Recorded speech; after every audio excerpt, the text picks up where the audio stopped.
So England beat an informed Scotland side who are coming off the back of 5 victories in a Euro 2024 qualifying group containing Spain and Erling Haaland's Norway in their own backyard. Yet Sky Sports' headlines post-game are all about Harry Maguire. And there's no one to blame for this but Gareth Southgate. Instead of focusing on the positives, be it on an individual level for Jude Bellingham or as a collective in silencing a rampant Hampden Park, he decided to express his anger towards the treatment of Maguire despite knowing full well that's what the focus would turn towards in the media. Don't get me wrong, I respect the fact that he's gone out of his way to stand up for a player, and any of you who've been subscribed to my channel will know that I believe the witch hunt against the man is completely unacceptable, but there's a time and place for that discussion, and this most certainly wasn't it. Now, in regards to Southgate's comments themselves, he's not wrong. Slabhead has very much played a key role in England's progression through their last 3 major tournaments, and the ironic cheers from opposition fans at club and international level are painful to see. But that begs the question, why is Southgate continually playing him when he can't get a kick at club level? If you go back to when he was first named England manager in 2017, he made it crystal clear that he was going to pick players based on form rather than reputation, yet neither Maguire, nor Calvin Phillips for that matter, have a leg to stand on in that regard.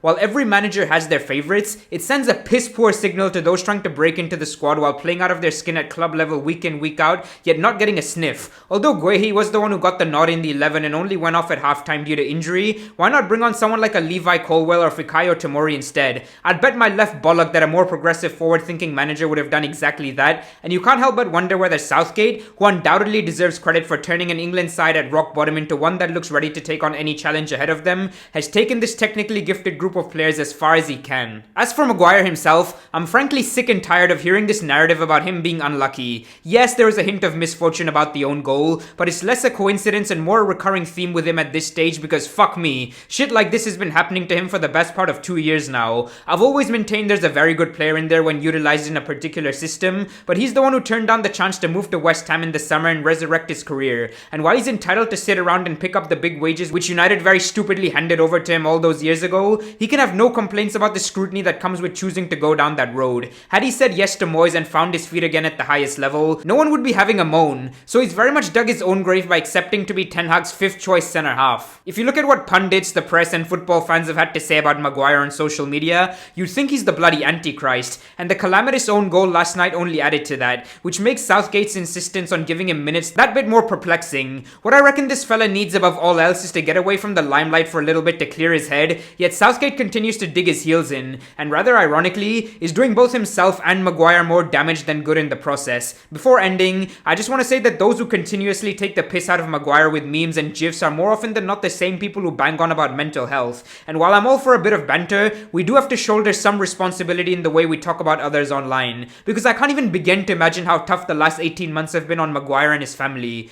Do let me know whether or not you agree with my assessment down below, and I'll catch you in the next one, folks. Peace.